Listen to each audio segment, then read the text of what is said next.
I think we got a new contender for the presidency, and we've got a brewing controversy in Providence. We bring Dan McGowan back in on the set tonight. He's all over the city of Providence. Is a guy who chronicles everything that's going on there. And the latest on the firefighter City Hall situation, Mayor Elorza, the arbitration, and of course now this completely unnecessary conversation about Facebook threats and the like. I've got some info, he's got some info, and I'd like to see what he thinks about the whole situation. So that's coming up this evening. How are you? Good to have you in. Thank you for tuning in to My State of Mind on this Thursday evening. You missed the 7:30 show because Jeopardy was on. Why was Jeopardy on? Because the football is on CBS, and then Jeopardy gets moved over. So you're catching this either at 11:30 or on the very popular time slot now, midnight, on Fox Providence. And thank you for watching it there so much. Good numbers. All right, let's move to the rundown and talk about the things that are on my state of mind, including this record-setting television performance. Amazing, some 20+ million watching on CNN. We're talking about the presidential debate, of course, on the GOP side. We've got a whole bunch of graphics and stuff and headlines for you. So CNN's disposition on this is that Trump was finally stumped, and I agree. He looks like a sick puppy right there, doesn't he? 23 million people watched the GOP debate. It's a record for CNN, just slightly less than the number that Fox posted at 24 million. Big numbers for these national networks. And you know, you got to give Donald Trump some kind of credit because he's energized this GOP field, no doubt. But it's a substantial field, and they dwarfed him last night, in my humble judgment. Let's get a little wrap on it first. 10 men took the stage in Simi Valley, California Wednesday night as part of the second GOP presidential debate. But it was one woman who stole the show. She's the person everybody's talking about this morning. Going into that debate, half the audience had never heard my name and didn't know I was running for president. Carly Fiorina scored big applause for her remarks about Iran and Planned Parenthood. She was an even bigger hit with her response to a question about recent comments Donald Trump made regarding Fiorina's looks. Donald Trump talked the most during the debate, in part because the frontrunner was being attacked by nearly everyone else on stage. It's true, and he looked like a combination of a monkey in the window and a fish out of water. It was tough for him. And then he resorted to a lot of sophomoric stunts. He went after Rand Paul gratuitously at the beginning and looked like a complete knucklehead in my judgment. And then, of course, you know, Carly just kind of put him to bed. I think women all over this country heard very clearly what Mr. Trump said. I think she's got a beautiful face, and I think she's a beautiful woman. This is what a junior in high school says when he's all jammed up. Because he's a narcissist and because he doesn't know how to apologize for anything, he gets into these situations where he has to kind of one-up the conversation, kind of rehashing what he meant to say and what you people don't understand he really wanted to say. In the meantime, I thought that Carly Fiorina really kind of took the stage on X number of levels, including a pretty intricate conversation in foreign affairs. Having met Vladimir Putin, I wouldn't talk to him at all. We've talked way too much to him. The reason it is so critically important that every one of us know General Soleimani's name is because Russia is in Syria right now because the head of the Quds force traveled to Russia and talked Vladimir Putin into aligning themselves with Iran and Syria to prop up Bashar al-Assad. Russia is a bad actor, but Vladimir Putin is someone we should not talk to because the only way he will stop is to sense strength and resolve on the other side, and we have all of that within our control. I got the sense that Donald was saying, okay, who are those guys she's talking about? She was incredibly well prepared and had a disposition that was incredibly presidential, I thought. And she kind of tried to steal the show back. Donald thinks the whole immigration conversation began with him a couple of months ago. She made it clear that it didn't happen that way. Why have Democrats not solved this problem? President Obama campaigned in 2007 and 2008 on solving the immigration problem. He entered Washington with majorities in the House and the Senate. He could have chosen to do anything to solve this problem. Instead, he chose to do nothing. Why? Because the Democrats don't want this issue solved. Ms. Fiorina? They want it to be an issue that they can use. We know what it takes to secure a border. We've heard a lot of great ideas here: money, manpower, Thank you, Ms. technology, Fiorina. mostly apparently leadership. Now, I run all these audio on Carly Fiorina because I think she absolutely won that debate. But I will tell you that a couple of things on this highly viewed debate that I thought were noteworthy. First of all, it was a marathon. And in that third hour, they were all dragging a little bit. Second, it was hot in there, so they were just sweating during the whole thing. So that makes it more difficult. But it gave enough time for real comprehensive conversation. And I thought that Jake Tapper, who I think is a brat in general, he did a pretty good job handling this whole thing. And there was a lot of discourse between the candidates. My feeling is that Carly Fiorina won, but that Marco Rubio and Chris Christie kind of came back a little bit. And here's an interesting graph that CNN put up. Now, this is all conjecture, and this is a combination of CNN and their research and a predictive agency that actually puts these numbers together. At the start of the debate, the probability of the nomination to be won was, Donald Trump's lead, 20%. In other words, a 20% chance that he could win. After the debate, down to 12%. I think that makes sense. Dr. Carson, who was, kind of a semi-wallflower during the debate, well thought, but kind of a wallflower, maybe lost his edge a little bit and got lost. Jeb Bush is a steady player in this, and don't think that his organization's not strong enough to make him the nominee. Carly, making some ground, and Senator Rubio doing so too. The rest of them are all also-rans, and my guess is they'll be out of the race sooner than later. All right, how's that for a long-winded but lengthy analysis, because there's so much going on there. Coming home, speaking of Republicans, the Republican Party actually identified itself this week and did something that I think was productive. They filed a complaint. Here's the headline that caused it all. Representative Lally, former, left in March from the General Assembly and landed in July into a job for $87,000 in the governor's office. It's a real stinker. Here's the headline in the Providence Journal, and the chairman of the local Republican Party also thinks it stinks. Is about accountability. And to my knowledge, I don't think that former Representative Lally or the administration has done anything with the Ethics Commission after the fact. But they were on the talk shows this weekend praising, essentially saying, look, Lally was the guy. He was recommended by the speaker. It just stinks. It really just stinks.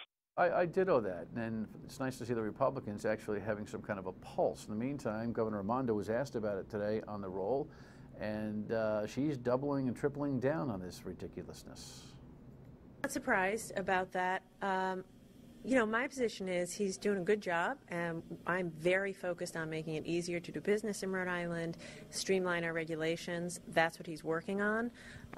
So, we're going to stay on course. I also think it makes sense, though, if you're trying to streamline regulations, to put somebody in there who's been a business person, a lawyer, and a lawmaker for a long time. Well, that's such baloney. The governor knows she's jammed up. The speaker wanted a mole at the Department of Business Regulation. Okay, so the speaker made the deal. Mr. Lally most likely needed some kind of salary and benefit, and so they took care of him. The deal was done before he left. The governor, who spoke out against cronyism in the campaign, is now captaining cronyism with this particular hire, and it's going to haunt her until she realizes that she better get out of it. The ethics complaint might be doubled down by Common Cause, who knows? But the truth of the matter is that she is campaigning on one thought and acting on another. Typical politics, and her equity will dwindle because of it. No prosecution yet. So I've learned that there were some efforts so far to create a prosecution for the knuckleheads that Facebook post semi-threats, implied threats to Mayor Elorza. Here's the headline that started the whole thing.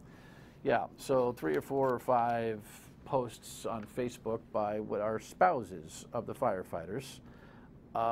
Just dumb, hashtag burn it down. Oh boy, nobody will be there if he's the only one in the house type of thing. Just dumb.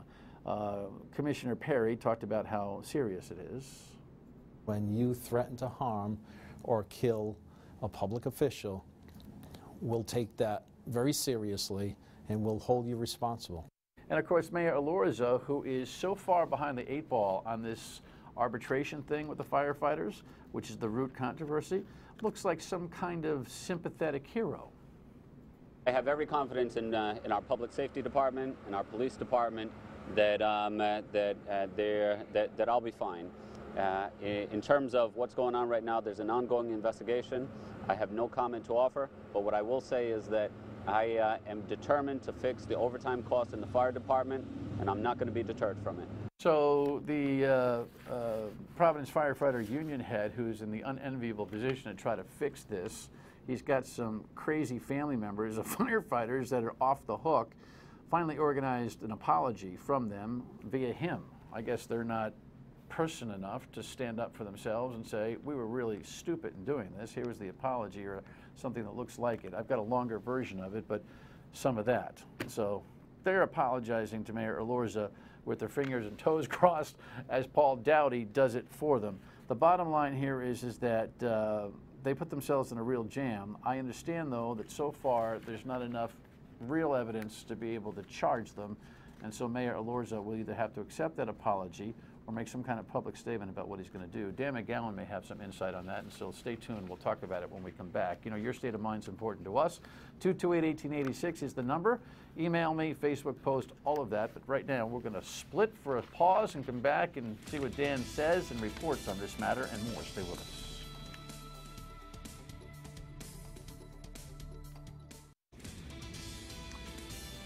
All right, Jay. So here is another one of the original headlines that causes us to look at this Providence firefighter City Hall thing. In fact, if you're trying to figure out the whole relationship right now between the firefighter union and the City of Providence, Dan McGowan's WDPR.com essay is a must-read, as all his reporting is on the City of Providence. Welcome, my friend.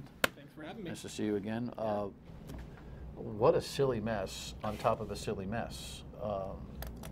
Why don't we start first with the Facebook controversy? Sure. Tell me what you know and what you think about where this story is going with these family members, spouses of firefighters who wrote these nasty things on social media. Yeah, I mean, overall, and you said it best, I mean, it's kind of just a silly thing that happened, right? In fact, I've been saying to people the last couple of days, it's one of the first time that we've seen, and granted, you're right, firefighter families, we're not talking about members of the fire union, but it's the first time really since this entire change has happened that the firefighters kind of are back on their heels a little bit, right? You have to answer questions, you have to apologize, things like that. It's the first time that I think that I'm hearing from people, oof, like, oh, those guys are acting like thugs, things like that. And again, you know, it's something that was said by family members, but it is that first time that, you know, Paul Dowdy had to make the apology and had to offer to do the whole, you know, security detail, things like that. So it's certainly, you know, tactically probably not the best timing for that for the firefighters. Overall, I mean, do you and I don't think anybody thinks that there was a real threat to burn the mayor's house down. That said, it was incredibly tasteless, and if I were in a position that the mayor's office was in, politically, it's probably a smart move to put some pressure on, push back and say, hey, you know, we think this is serious. Well, look, you know, I think you're on target. I think there's a couple of things that the mayor has to contemplate, and the Public Safety Commissioner have to contemplate, and that is you should never, ever take for granted or lightly threats to public officials, right, because it's a felony charge. You don't want to show that it's, come and a non-penalty thing to do it. If you look at the posts, and the problem the public has is the public hasn't seen the posts because they pulled them down. Yeah. But I've seen them, you've seen them, sure, and we see them on background journalistically, which means that we've agreed really not to post them, but we can refer to them. You know, burn it down hashtags. Hey, Jesus, the whole family there every night? I don't know. Well, if he's there alone, maybe that'll be the time. Oh, I wonder if anybody show up. It's all, when you look at it, you don't feel like it's a direct threat, but it's enough to investigate. I've been told that the mayor, demanded a police investigation and couldn't close the deal on a case right now. Yeah.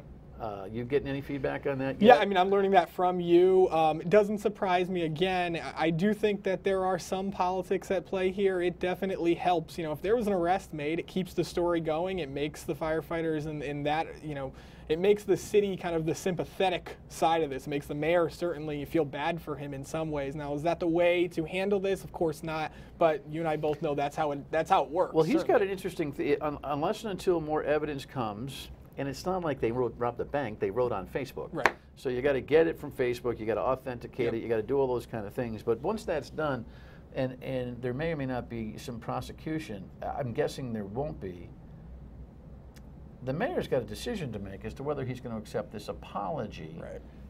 And it's a written apology, and it says, and this is what Mr. Dowdy had to say. I mean, we put the graphic up in the last segment, but here's the whole apology. I've spoken to several of the firefighter supporters about the recent Facebook post concerning the mayor. All agree the conversation was unnecessary and fueled by emotion. At no time did they intend to scare Mayor Elorza or anyone else. While there's no excuse for these posts, they admit that the impact of the imposed schedule change has wreaked havoc on their lives and their families, and at the time angered them and drew them to the point of frustration. Regardless, they apologize if they frightened Mayor Elorza. Paul Dowdy. I mean, what kind of a stuck place is he in? He's got 400 some odd people in his union. He's got, you know, family members of the union. The kitchen tables must be hilarious as to how they're trying to piece this together, but those people aren't standing up for themselves. He does. What does Elorza do? Does he accept an apology? Does he demand a private meeting? Does he put it to bed, or does he let it linger and use it as a tool? I would say the last. I think you don't say anything. You don't accept the apology. You let it go on. You know, let a investigation go on in perpetuity, and you know, eventually we all forget about it, right? Because at the end of the day, it really wasn't that serious. It was a good headline. It was a legitimate So you don't reason. think the mayor will bring it to closure? No, I think he lets it linger out there. I agree. There probably will not be charges. If there are, it's more of a story, and you know, he continues to look like that sympathetic figure in some ways. And you know what? He needs it because he's, I think, on the scoreboard on the actual arbitration case. I think he's getting creamed. Yeah. We'll see what Dan thinks about that when we come back. We'll talk about the actual case, which he is a student of. Oh boy, not good for City Hall. Stay with us.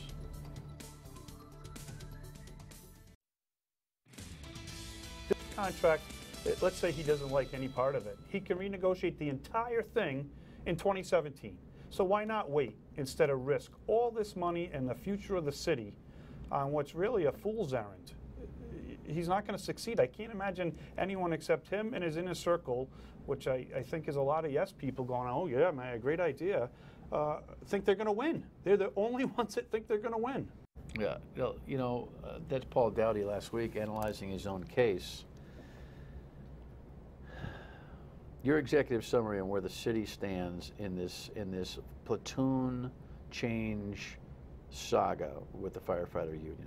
It's interesting. I would have said after that decision last Thursday by Judge Landfair, you know, the thing that I was told by people who worked for the city, former lawyers, you know, lawyers who were just smart, you know, work in the city, pay attention to politics, and everybody said, Dan, if they go to grievance arbitration, it's over. The city's going to lose. So the judge comes down and says, you're going to grievance arbitration, and the mayor comes out and says, we're excited about that decision. It's strange because, again, I would say that's a big loss, and they're going to have to appeal it. They're going to have to, you know, really take this to the Supreme Court. But they're saying they feel like they're confident, and they think what it is that they think eventually the Supreme Court will rule that you can't, you know, you can't change. You can go to 3 platoons, and that if there's anything in the contract that blocks you from doing that, like the 56 hours, like the change, or the overtime that the city should be paid, they think that will be tossed out. And that's their mentality. They think it'll be tossed out by the Supreme Court? That's what they think. They think that their management right to go to 3 platoons supersedes any other provision in the contract, and the key one being the overtime. All they had to do is take a look at the Supreme Court decision in North Kingstown, which was in a contract vacuum time period. They're sitting in the middle of a contract with the firefighter union that extends to 2017 that demands over 42 hours. Those firefighters get paid time and a half. Right. So when you go to arbitration, the arbitrator's going to look at this based on the contract language, simply said, and say, you know what, bang. And so what, they're going to appeal that to the Supreme Court? That's their ultimate end game, I believe, yeah. Yeah, it's a risky thing. I mean, when you risky, it's absolutely insane. Yeah, and with a real price tag. I mean, that's the thing. And Paul Dowdy has said this on your show and to me a million times. You know, $12 to $20 million in back pay if the city ultimately loses. They don't have that money. There's no reserves. And by the way, you did some real interesting investigation. You found out this move from 4 platoons to 3 platoons, and the way they're implementing their 14, 14, 10, 10, 2-day off schedule. There's no duplication of that kind of schedule anywhere in the country. You couldn't find it. That's exactly. I couldn't find it. The city couldn't find it, and the union. I talked to the International Association of Firefighters. Nobody's ever seen this. So he forced a schedule, paid him 8% just to give him some token money on a 33% increase. There's a contract that calls for time and a half. He never negotiated the thing fairly with the firefighters.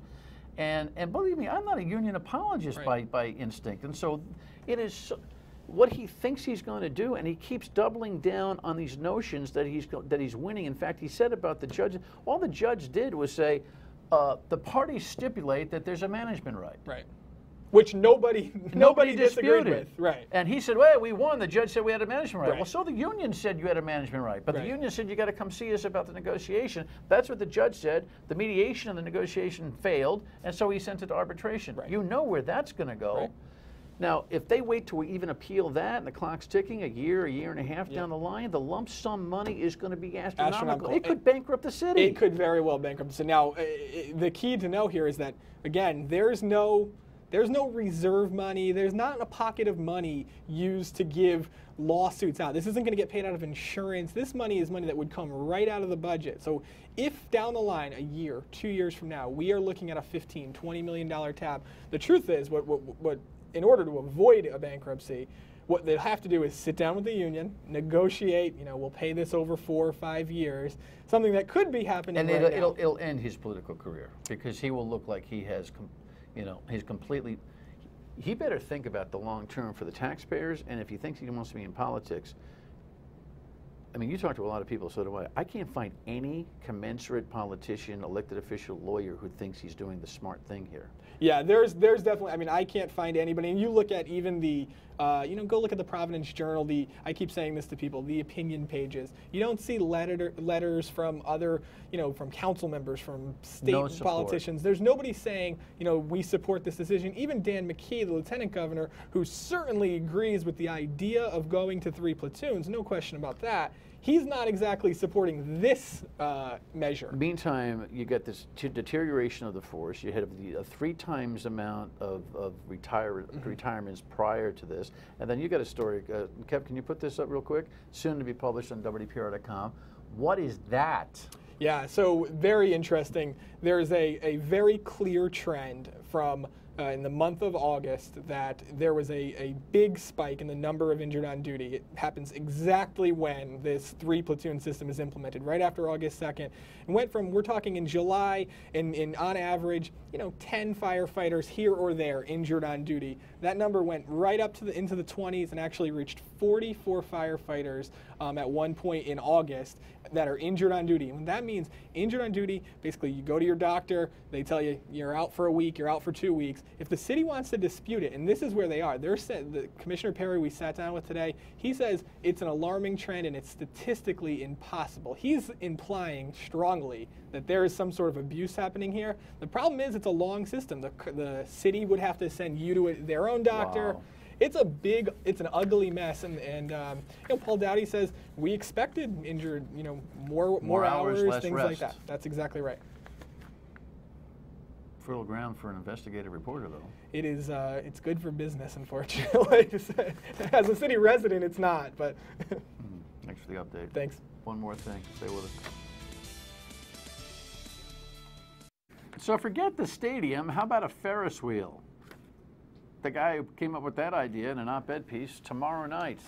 Ray Rickman, always fun to speak with. And we'll see you on the radio tomorrow at noon till 3 on WPRO. Thanks for watching. Good night.